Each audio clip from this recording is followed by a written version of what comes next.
Hi everyone.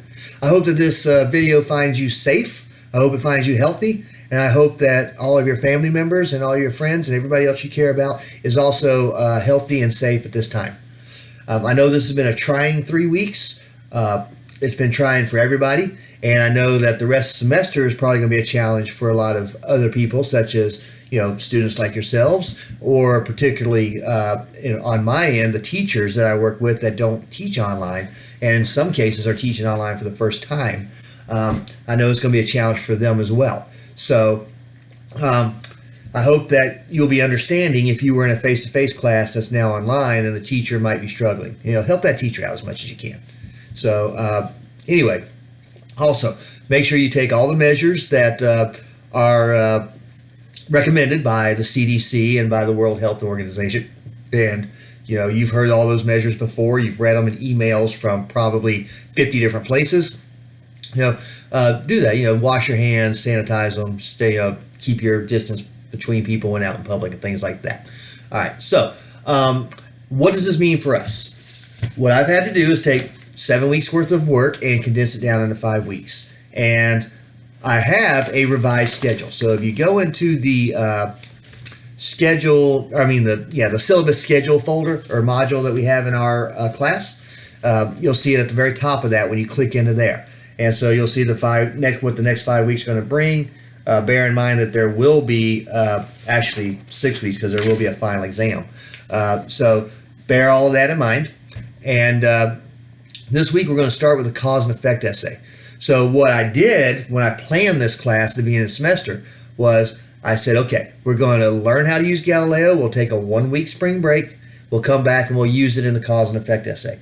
Because what I'm finding in the cause and effect essays is people go online and look for, what caused what to begin with. So I'd rather you do it with Galileo. I'd rather you cite your sources properly and all of that stuff so that you don't get busted for plagiarism. So if you use the sources that you get into the Galileo, and if you took the research quiz the week before spring break, or maybe over the course of this school closure, if you did that, you should have checked off a box saying, I agree to use Galileo for this project. And of course, you'll be doing it on the persuasive essay or argument essay later as well. So if you do that and you use the MLA guidelines to properly quote your sources, cite your sources, and then use a proper works cited page, you don't get in any trouble for plagiarism. You actually are doing exactly what you're supposed to do. Your Turnitin.com reading won't say 0% because if it says 0%, you didn't do what you're supposed to do. It should say something around 15%, 10%, 15%. But this is a way for you to learn what caused something in history, or, since we are in a coronavirus pandemic and since we have so many nursing students at our school, we could use this as a way to show health effects of behaviors or health effects of, whatever causes anything. I think the coronavirus is too new for there to be any good research on Galileo. If you find some, great, and you can write about that. But I think that there's probably not going to be a very viable subject because you may not find any good scholarly sources on those just yet. There's also a reading this week about cell phones in classrooms. I know this is an online class, but I do teach some in-person classes, and I have noticed that as more and more students are using cell phones, more and more grades are dropping.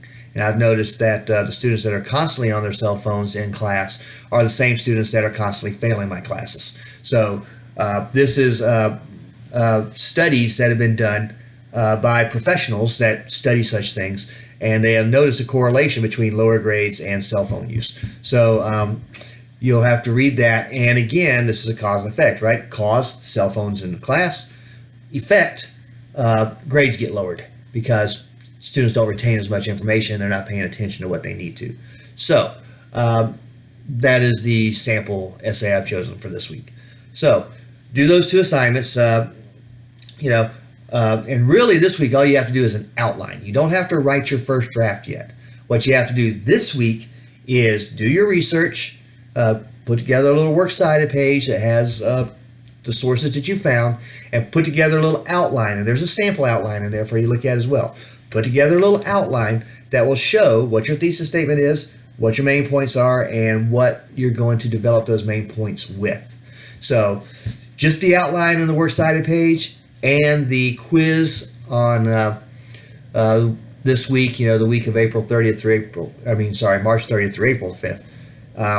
And that will include the cell phones and grades reading in it. So it'll be both. And there's also a video that I've posted in there too. So it'll be the textbook reading, the video, and the cell phone reading. I'd give yourself about an hour to take the quiz. Make sure you got an hour blocked off where you won't be disrupted.